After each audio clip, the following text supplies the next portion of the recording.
Okay, it's December 27th, and it's a weird day.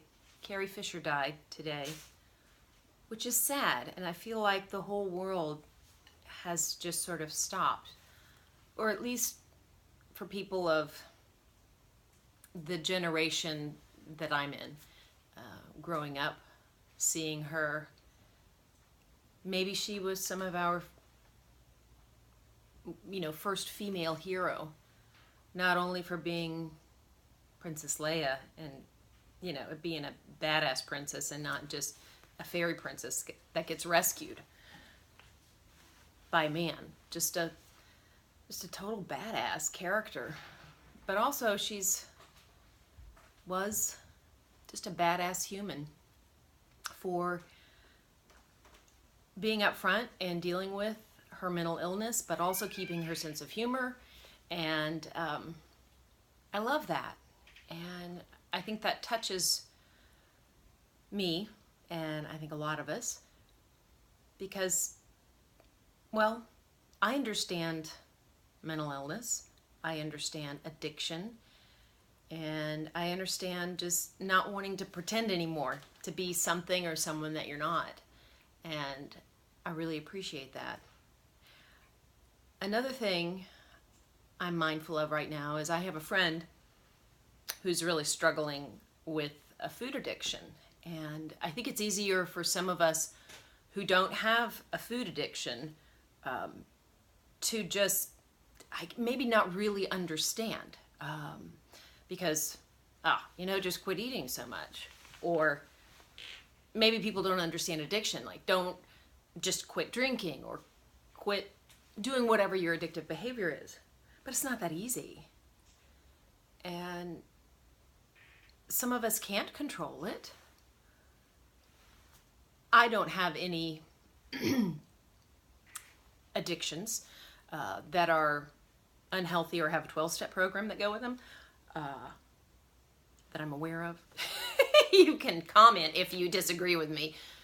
But I certainly was raised in a household, an alcoholic household, a household that had a history of mental illness that runs through our family.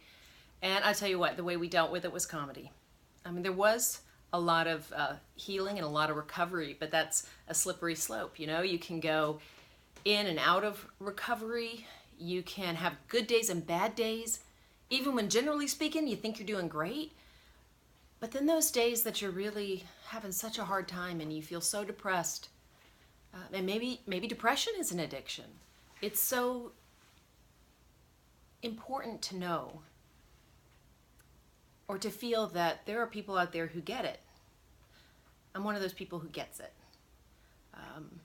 I don't believe in perfect. I love imperfection.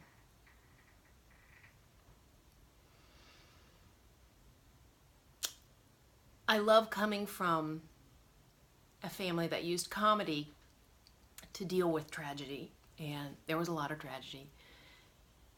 And I love the people in my life who are perfectly imperfect. I love those who are struggling and who are real about the struggling. And I love those who are struggling and don't quite really know they're struggling, but they're still trying, and they're still breathing, and they're still living. And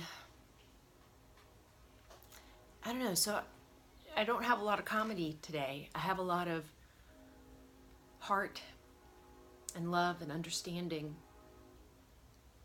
And just that feeling of loss. So many people in the 70s and 80s have died just recently. I mean, God, George Michael was like my first teenage crush. This was like before everybody knew he was gay. And that hurts. David Bowie, Prince.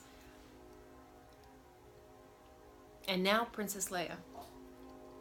So my message is feeling like I could give all of you out there who I know, or maybe don't know yet, a big hug and a deep look of compassion and understanding. And maybe we could sit together and just stare out in the world, enjoying a cup of tea or a glass of wine or nothing, and just being together quietly. Let's survive the rest of 2016, and let's know and practice love.